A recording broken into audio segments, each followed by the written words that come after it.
Hey, welcome into another Mystery Fifth Hour. As always, presented by our friends at McCurry Van Car Rental. That gentleman right over there is Jim Dunaway. First time I've ever been in this seat. Really? Yeah, and all of these. Do you think we've all been in each seat having done this? I have not sat in this one yet. I've sat there mostly. Never been in this one.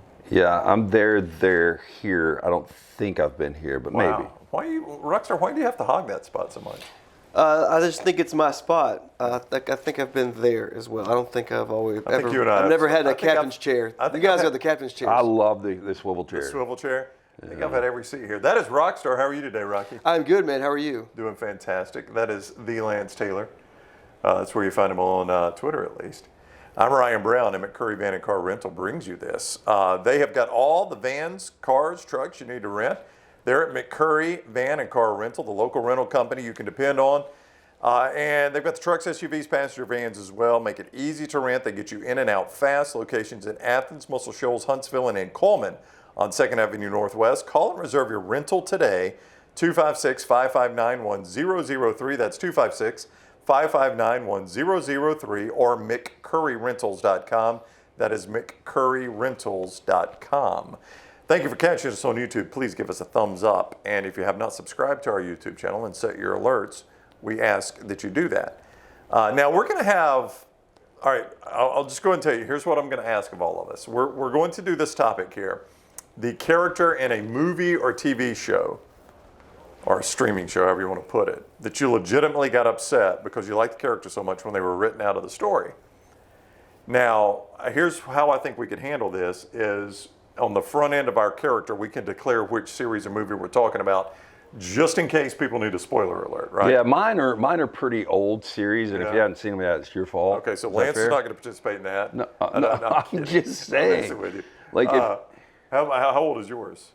You're going J.R. Ewing or Bobby Ewing? I have 1,000. Yeah. 1,000? I mean, It seems like every series I like, at some point, a character is not there anymore. Okay. And I don't know if they're always written out, if they just, just disappear? I guess they are written out. It's contract usually. Usually. They bring somebody else in there. I don't think mine is contract related. Mine was just a Why don't you start us off? Series climax. You okay with that? Mine's recent. Yours is recent. All right, so you're going to have to give us all right. So my spoiler alert, Breaking Bad. Breaking Bad spoiler alert. Now, there are two in Breaking Bad that are significant character deaths, right? Hank? Yep. Significant character death. But as I remember it, that was probably like 3 episodes from the end, right? Completely shocked when Hank went down. Were you really? Yeah. Well, I mean, I knew it was going to happen. Yeah. Once Walt made the call and Uncle Frank and the gang came out, I knew it was going down at that moment. I knew he was going to die, but like going into the episode, I didn't think it was going to happen. Is Hank the brother-in-law? He's the brother-in-law that's the DEA agent. And he's basically in the desert and not even begging for his own life. Walt is begging for his life. And the only part about that, I didn't particularly care. Dean Norris is the actor, right? Yeah. I mean, I thought it was a good character, but it wasn't like a character I was emotionally invested in. But just you get emotionally invested into the show, and I'm like, God, his wife is not going to take that well. She is just, usually she's crazy. When your husband disappears and you never see him again. Comes back on Better Call Saul. Yeah. In fact, I've just gotten to the part of Better Call Saul where he shows up with his sidekick there. But from Breaking Bad, the one that I actually did love as a character was Gus Fring. And it is one of the craziest deaths in television history. Yeah, but I wanted to see it. Did you? Yeah, I mean, he was a great character, but it was time. I mean, it wasn't on my radar screen because I fully anticipate, like at the end of series, you're going to start killing some people off, right? In those types of series, people are going to get killed off. But if they're a good character, you try to milk as much out of them as you can. I knew because I watched Breaking Bad, I binged it. So I knew I was at the series finale of the next to last season. I knew where I was. I just wasn't expecting a major character like that to go down in a series finale like that with that much, 16, 17 episodes left. I just didn't think they would kill off that big of a character. And when they killed off Gus Fring in amazing fashion, but the fact that he went down shocked me, and I was upset because I really liked him as a character. Yeah, he was just. You're not giving credit for you also lost a big crucial character in that same scene, Hector Salamanca. That's true, but I was tired of the bell ringing. And, Well, that was the last bell rung. I know. I was just tired of that whole thing. That one got on my nerves. The Sopranos. Obviously, people are going to go down. They wrote Furio off, which I named my first Italian Greyhound Furio after Furio from the series. And they wrote Furio off because he fell in love with Tony's wife. I don't know if you guys I know you didn't see it. I didn't see it. But when he fell in love with Carmela and he got really, really close, because there was a scene where he was going to push Tony into the propeller on a plane when they were leaving a casino. That's a good way to kill somebody. He really thought about it. And then the next thing you know, Jones. No. he packs up and he goes back to Italy. So I hated that he left the series because he was ruthless. And then Christopher Moltisanti, who was my favorite character in The Sopranos, they killed him off the last season early on. And I did not see that coming. Because this is back before there were really spoiler alerts and you watched it week to week. And so you didn't know what was going to happen. And, they get in a car crash and Tony, instead of saving him, chokes him out. And that was very significant. But his girlfriend. Yeah, what was the girlfriend's name? Adriana, right? Yeah, Adriana. But she had died. Yeah, she got taken to the woods. Yeah, Silvio called her a whore when she was scampering away. Yeah. And then shot her. But I knew that one was coming. Yeah. So I've watched enough of The Sopranos to get the dynamic. Christopher Moltisanti was Tony's nephew. Yeah, he was Tony's nephew. I know that, but he was the guy that thought he was never getting enough credit. Yeah. Like he always wanted more and more and more. So there was always this this antagonistic relationship between he and Tony, basically. But he made mistakes along the way. Yeah, he did. He effed up. Yeah, he was a liability because of his addiction to heroin. Yeah. And so that was pretty much why Tony went on and choked him out. That was one of the things. I mean, if you watch The Godfather, Goodfellas. Got to meet Ben Kingsley, didn't he? He did get to meet Ben Kingsley. Sopranos, all those. Like, the minute you become a liability personally, there's no mercy in the mob. I don't care if you're family or not. I mean, like, you just look at Michael Corleone. Have you seen Godfather? I saw the original, yeah. Yeah. Well, it's in Godfather 2 where he kills his own brother. Now, to Michael's credit, you didn't give me time there to tune out. I haven't watched Godfather. But you know what's coming when he kisses him when they're in Cuba and he says, "You broke my heart, Fredo." That's right. So you kind of knew that was coming. But the only reason he didn't kill him immediately is because he told his people, as long as my mom's alive, don't touch him. But basically, the minute she dies, we're killing him. Yep. And boy, he did. That's exactly what happened. Yeah. Another one for me, Game of Thrones season 1. And like Game of Thrones, everybody was expendable. So you really couldn't get, couldn't get too attached. You couldn't. But the season finale in season 1, when Ned Stark gets decapitated, I was like, holy shit. Because you really think the whole series is going to be based on this guy. Oh, really? So you think they built the whole series around him, huh? You think, well, this is going to be a main character for the whole series, and he's dead. Yeah, that's kind of the way I was in Justified. I didn't know that Justified was basically a different crime family, several different crime families. And the season finale of the first season, they kill, is it Boyd Crowder's dad? Yeah. Yeah, they kill him, and I just started kind of liking that character. And I'm like, oh man, you've done this in season 1, and then I realized it's going to be a whole new crime family in season 2. And then I liked her better, Mags, and they kill her at the end too, in season 2. And I'm like, man, I'd like them to keep one of these crime families. Yeah, I like Mags Bennett. The Game of Thrones thing, that really threw me because like Dunaway, I thought that Ned Stark, who was played by Sean Bean, was going to be a guy that was going to be around for the entirety. He seemed like he was going to be the knight in shining armor for the whole series, the one that was the moral compass for the whole series. So when watching Game of Thrones, did you think that there was anybody that was untouchable? Khaleesi, right? Yeah. There was no way they were going to kill her. Yeah, well, there was 2. Khaleesi and then Tyrion. Peter Dinklage. Right. That was the short fella? Yeah, once I got into the flow of the show, I knew those 2 weren't going down. Well, see, but then Khaleesi did go down at the end. Yeah. Well, did she really? Yeah. I mean, the time they were burning her, the eggs, the body. Yeah. She survived the fire. What about Joffrey? Mother of dragons, man. Burning Fire her, doesn't the do shit to her. What about She's cooking. Hey, she's in my kitchen cooking my bacon. She ain't gonna get burned when that bacon pops off. She cooked naked in there for me. When they killed Jon Snow, I mean, that was a big. No, that was a big deal. And that was the one thing I didn't like about Game of Thrones is they killed Jon Snow, and I was like, holy shit. They stabbed him more than, how many times you may get shot? 27 times? They put more blades in Jon Snow than that. What season was that? 3, 4, I don't remember exactly, but they brought him back to life, which, I can't believe you. yeah, that was hokey. The dragon and the burning wasn't. But what about King Joffrey? Did you not think, I mean, wasn't he like an integral character you didn't think was going to get killed? Oh, no, I knew he'd get killed. I know he'd get killed, but I didn't know why. Yeah. I thought he ended up in charge. Who ended up in charge? No. Well, he did for a minute. Stephen. No, King Joffrey. From accounting. He got poisoned at a wedding. I would have killed King Joffrey. But boy, man, his face, his head turned black. Yeah. I mean, it was a bad he got poisoning poisoned? season. Yeah. But who ended up in charge of on Game of Thrones? No, the kid that got pushed out of the chair, the window in episode 1. They completely dicked up the entire thing. Yeah, but he disappeared for a lot of the show and then came back at the end, right? He was in it for a lot, but it was like the part I would kind of zone out in. Yeah. I mean, because he was the guy that had the visions and could fly a hawk or whatever it was. Am I selling this show? Some of the stuff, The burning of the eggs has got me. No, some of the stuff Lance hates, and then he talks about this stuff, and I'm just like, I just don't see how you can hate I know, this and I said I was never going to watch it because of the dragons, and then when I started watching it, it just all makes sense, except a couple of little Except pieces. the Flying Dragons. Yeah. Before Rockstar and Dunaway go, this is the Mystery Fifth Hour. It is presented by McCurry Van and Car Rental, the local rental company you can depend on. They got all kinds of vehicles to choose from. That includes trucks, SUVs, and passenger vans. They make it easy to rent. They get you in and out fast. They've got locations in Athens, Muscle Shoals, Huntsville, and Coleman on 2nd Avenue Northwest. Call and reserve your rental today, 256-559-1003, 256-559-1003, or McCurryRentals.com. That's McCurryRentals.com. Please give us a thumbs up, and if you haven't clicked that subscribe, please do it right now and set your alert so you always know when we're live. Follow us on social media as well, please. At Next Round Live on all social media, at Next Round Live. From the show Lost, Charlie, when they killed Charlie. How late was this in the show? Yeah, About halfway. Really? Yeah, wasn't he drowned, right?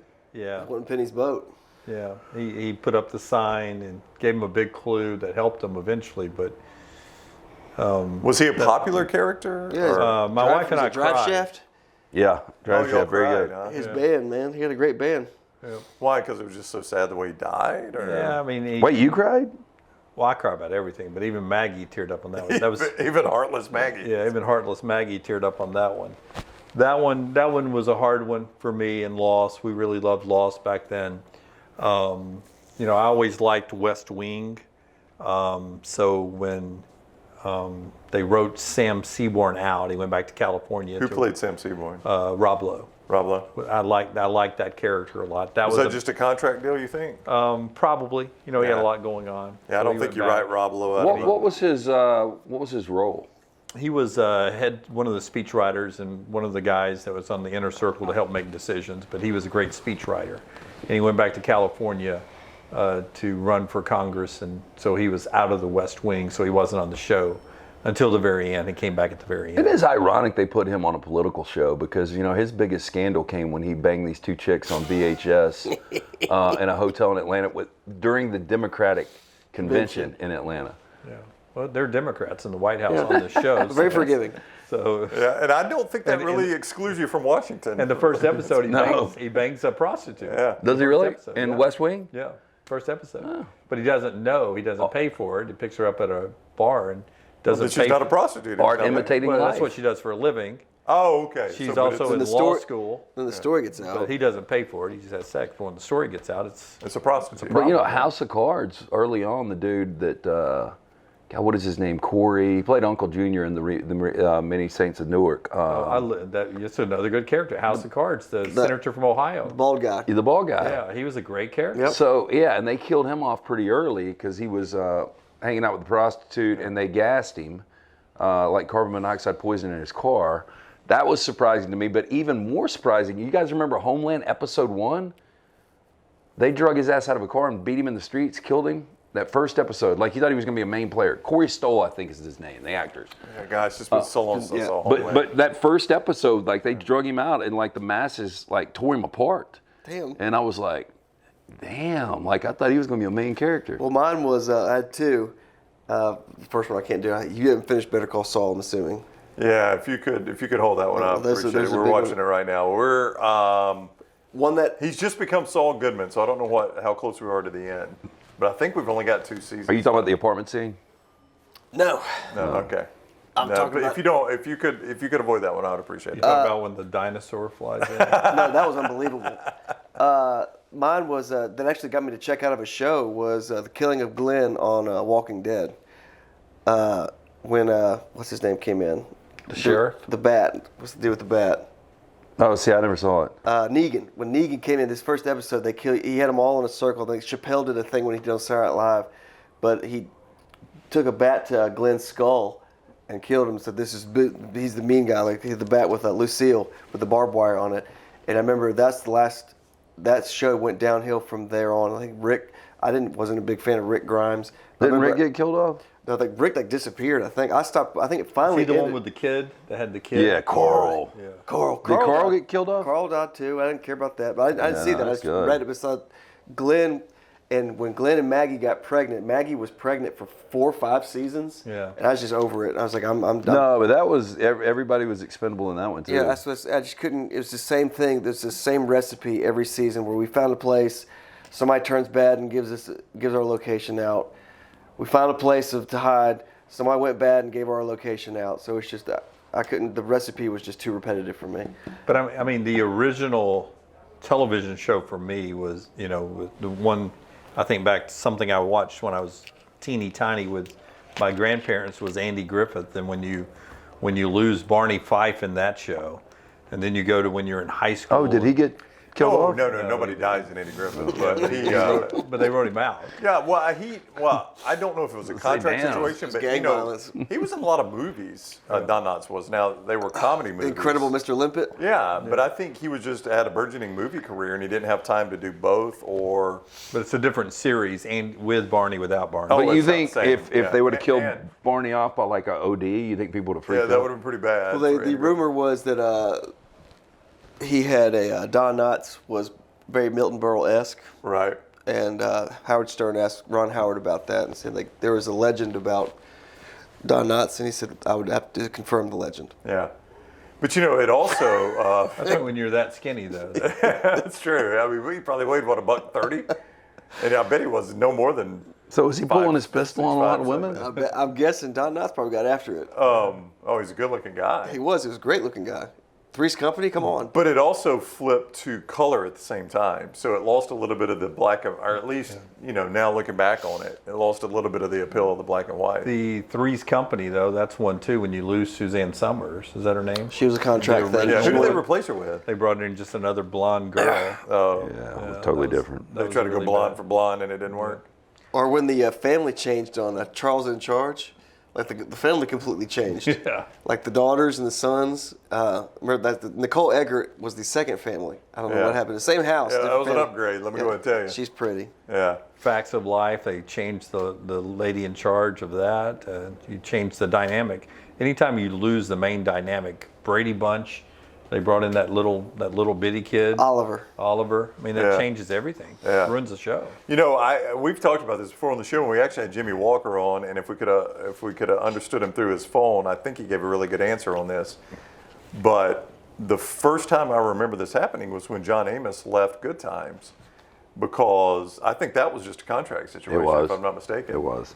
And I legit thought the guy had died. Like as a kid watching Good Times, and I think I was watching it in syndication. I don't even think it was, that was when it was actually on. This would have been in the 80s. And they were mourning him as if he died. I really thought the guy died, and that's why he wasn't on the show anymore. Yeah. Like I got that he was an actor, but I thought John Amos, not Mr. Evans, died. Yeah, and that was back before, like in the I don't know, the entertainment magazines and stuff. Or internet, you couldn't Google it. Yeah. You had no idea. Like I just grew up thinking John Amos was dead. Then he shows up Coming to America. I know you watched the show too, but it was my ex's Bethany. It was her favorite show, so I watched a lot of it. I didn't see this season, but when Dan Connor, John Goodman died on Roseanne. I checked out. Yeah, and then didn't they try to make it a dream sequence or something? They did. He had an affair on her or something like that. Like that. That's when the writing kind of. Because I remember Norm Macdonald was one of the original writers on that show. First, like 3 or 4 seasons or so. I think when they got new Becky, and then old Becky came back for like the last 2 seasons. So I think once when the new Becky comes in, that's when I stopped watching. Do y'all remember what happened on Dallas? So did they write Patrick Duffy out? Was that a contract situation? I don't know. But there was such a big outcry, they had to go negotiate him back in and did the dream sequence, right? Yeah. So ridiculous. Yeah, that's so hokey. Have y'all heard the story of how? Do y'all More remember the hokey story? dream sequence or bringing the guy back to life with black magic in Game of Thrones? Game of Thrones. Yeah. They couldn't really do a dream sequence in Game of Thrones, though. No, But yeah, it was hokier. But you know the story of how they did that with Patrick Duffy, right? They wanted it to be a surprise, and they didn't want word to get out, so only a handful of people knew. And for those that haven't seen it, I don't remember this, but I remember it being a big deal when I was a kid. That what's her name? Victoria Principal, was that her name? His wife wakes up and hears the shower running and walks in, and he's in the shower, and she realizes it's all been a dream sequence. They told everybody that Patrick Duffy was filming an Irish Spring commercial. So he was going to have to be on set that day, and they were going to film some stuff in the shower. And that was really, they were actually filming the scene, but they didn't want word to get out. So they just told everybody he was filming an Irish Spring. I think it was Irish Spring, maybe Old Spice, I don't know. Then he was on Step by Step with Susan Summers. Complete circle. Full circle. Sand Summers. What about, you didn't watch Mad Men, right? No, never Lane seen it. Price. How'd you feel about that? The British guy? The British guy that hung himself. I thought he was an interesting character, but yeah, You were okay that he I went? wasn't shocked. I didn't hate it, but I felt bad for him. He was a sad character, wasn't he? When Roger Sterling had a second heart attack, I was nervous. Yeah, because that was the best character on the Yeah. show. I agree with you. If Roger Sterling had gone down, the show's not the same. Well, I mean, there was one episode where I thought Don was going down. Where was that? Oh, when he fell in the pool? Yeah, maybe. You thought he was drowning? Yeah. Yeah, I remember that might have been a series finale. Because I remember thinking there is no way they're killing off Don Draper. You I don't cannot remember do this that. show. I remember Kendall Roy falling in the pool. Don did too, or he jumped in the pool, one of the two. He was out in Well, L.A. Pools in this scene. I think it was when he was out in L.A. All right, we hope we haven't spoiled anything for you, but we We spoiled 1,000 shows. well, but we at least gave you a warning. Yeah, but they're all old. We've got to, when we put this one out, we need to make sure in the writing it says spoiler alert on 1,000 shows. Spoiler alert on almost everything you've ever watched. Yes. Andy Griffith does not continue. He's not the sheriff anymore. That's right. Andy is no longer sheriff of Mayberry. But that is the Mystery Fifth Hour. It is presented by McCurry Van and Car Rental. If you need that car, van, or truck that's difficult to find, rent it from McCurry Van and Car Rental, the local rental company you can depend on. All kinds of vehicles to choose from, including trucks, SUVs, and passenger vans. Easy to rent. They get you in and out fast. Locations in Athens, Muscle Shoals, Huntsville, and Coleman on 2nd Avenue Northwest. Call and reserve your rental today. 256-559-1003. That's 256-559-1003 or McCurryRentals.com. Thank you for giving us a thumbs up on YouTube. Make sure you have subscribed and set your alerts. And thank you for joining us on the Mystery Fifth Hour.